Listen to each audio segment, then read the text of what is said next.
generation Iron app on Google Play and the App Store.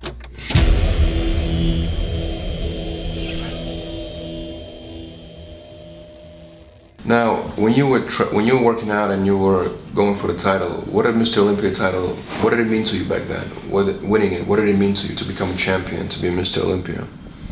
Back then, what's the question again? What did that title mean for you personally?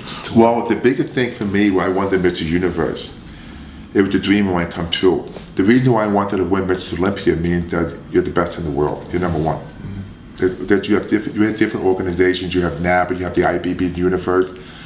But Mr. Olympia means you're the best of the best. And that's what I wanted more than anything. And that's what I wanted to conquer. But even though I had a lot of shortcomings and everything, that's why I came back to competition when I was 42. And I was on stage at 42, 325 pounds or 2% body fat. Wow. Arnold and pumping iron was 225 pounds with 2% body fat. Mm-hmm. I came back 42 years, 17 years later, 100 pounds more. And you know something? Today I got the less. Definitely. So where do you think this sport is heading in the future, bodybuilding? Some people say it's going to die out, some people say it's going to get huge, some people say it's going to kind of, what do you personally think is going to happen to it? I personally think the sport is on a kind of a plateau or trend. I think eventually it'll be forced to go back to more of a symmetrical look. I think you're always going to have the Olympia in Vegas once a year. Everybody's going to have, you always have an audience for the Olympia. But as far as the mainstream embracing it, I don't know. I think it's a tough one. Mm-hmm. You're always going to have bodybuilding fans. But I think what's changing could be more towards fitness. Figure, bikini, fitness. What's exciting me is that the women involved in bodybuilding. Women working out, because when I was young working out, we didn't have co-ed.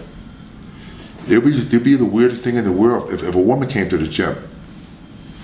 One time my mother was with me. I was training in with Serge Newberry, France, before Pumping Iron. We were about to leave. Mm-hmm. It was the first time my mother see me worked out. I said, "Are you out of your mind?" She goes, "No, it was the first time." She never cared to see me work out, but it was the first time. Mom would never go to a gym. Mm-hmm. She's never seen this bodybuilders. So I'm training with Serge Newberry in the gym, and she said to me, "I've never seen you work out." That's why back then, not having women at the gym was a huge factor, because today is so different. But I think because of the women now, because of the figure, the fitness, I think it's going to go more towards fitness. But I think bodybuilding is right here, but I don't know if it's ever going to stand, because I think pumping iron is the beginning. There hasn't been a single bodybuilder since Arnold and yourself that crossed over to the mainstream media, basically. I think it's because of our drive. Much as we had this incredible killer instinct, this drive to succeed because we wanted to be involved in acting. Like recently, the last 8 years, I became a deputy sheriff.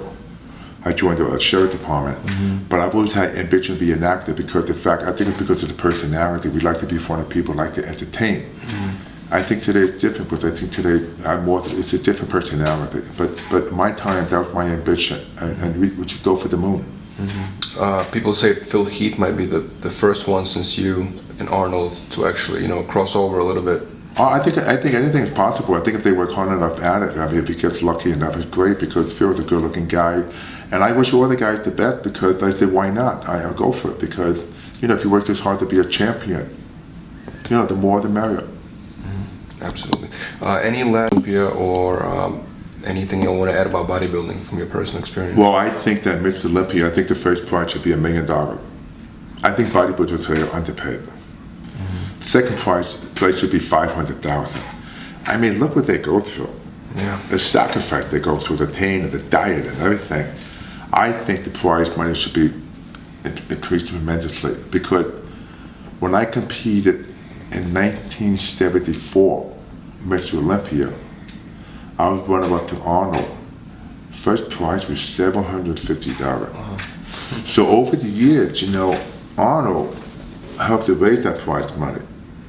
I mean, the sport trained tremendously with him, and he was my idol. So basically, he opened the doors like a path for me to follow. Mm-hmm. But I think that's what's wrong with bodybuilders today. I think they're underpaid, mm-hmm. and I think they're being taken advantage of. That's actually what I was going to ask you next. Why do you think it's so unfair that they're being treated like that? Even the supplement companies pay them peanuts compared to what they're making. You know, it's. Well, the truth is, the supplement companies, they all make their money on the bodybuilder. If it wasn't for that, there'd be no supplement company. You go to the shows, you see all these booths. Now, the bodybuilders don't have a choice because they want to make a living. To be a world champion bodybuilder today, it's almost impossible to have a regular job and then do all the activities. Yeah. So I think they're underpaid. Like for example, supplement companies. That's why some of the bodybuilders are like Sparry. They're taking action, have their own supplement companies because the truth is, we created that. We're the one that flood the gates with people. And I think that supplement companies, all these people, I think bodybuilders should be paid generally more. Okay, well, and can you talk about more what you have going on right now? You have your company, right? Ferrigno Fit. Yeah. Every year you go to different events. Yeah, Ferrigno Fit is the company that my kid and my whole family are about to launch. We want to change people's lives and lifestyle. Like my vision, what I want to do is have my own fitness expo. I want to have a big health expo. Like for example, you have the Olympia, the Honor Classic. I want to have that because no one today looks like me. I'm 60 years old. Yeah.